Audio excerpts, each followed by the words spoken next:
الرجيم بسم الله الرحمن الرحيم تبارك الذي بيده الملك وهو على كل شيء قدير الذي خلق الموت والحياة ليبلوكم أيكم أحسن عملا وهو العزيز الغفور الذي خلق 7 سماوات طباقا ما ترى في خلق الرحمن من تفاوت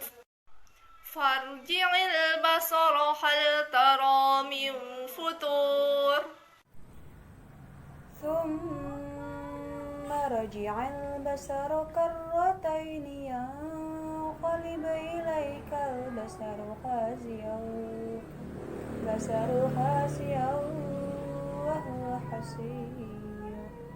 ولقد زينا السماء الدنيا بمصابيح وجعلناها رجوما للشياطين وأعتدنا لهم عذاب السعير وللذين كفروا بربهم عذاب جهنم وبئس المصير إذا ألقوا فيها سمعوا لها شهيقا وهي تفور تكاد تميز من الغيظ كلما ألقي فيها فوج سألهم خزنتها ألم يأتكم نذير قالوا بلى قد جاءنا نذير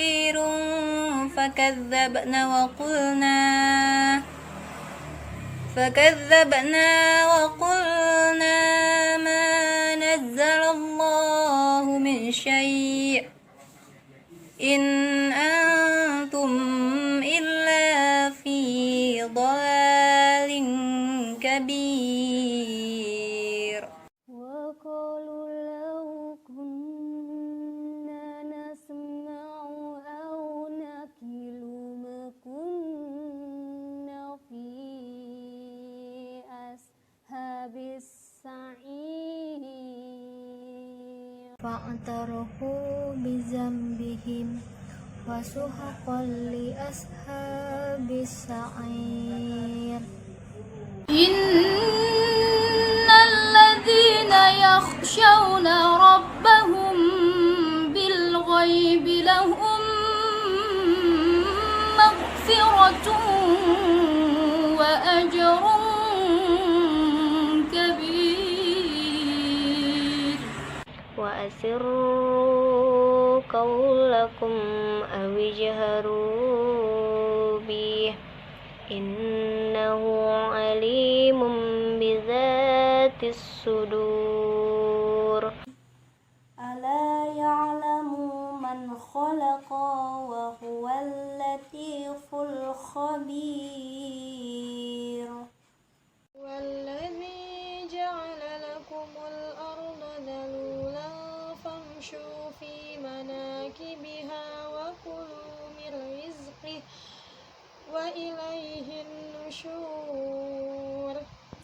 أأمنتم من في السماء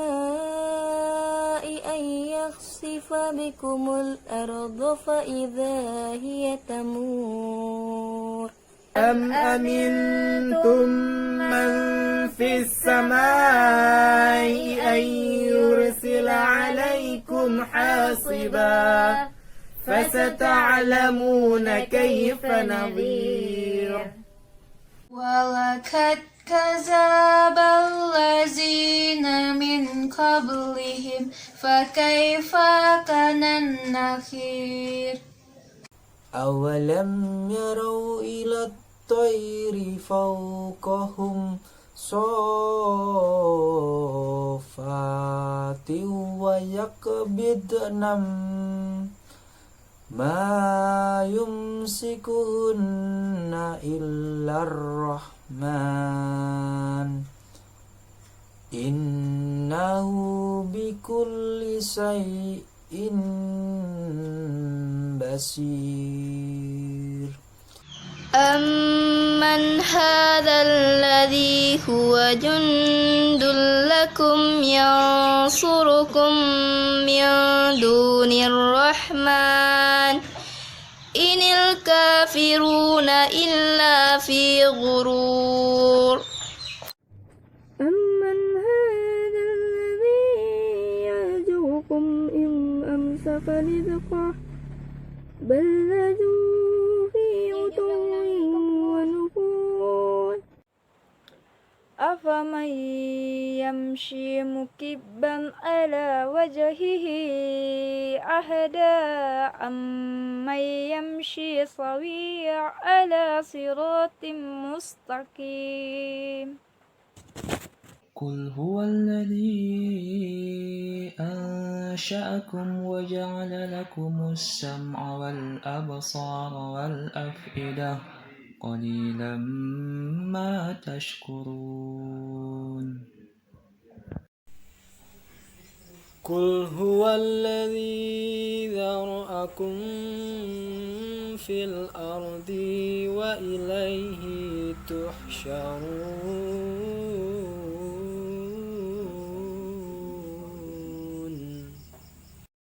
ويقولون متى هذا الوعد إن كنتم صادقين قل إنما العلم عند الله وإنما أنا نذير مبين فلما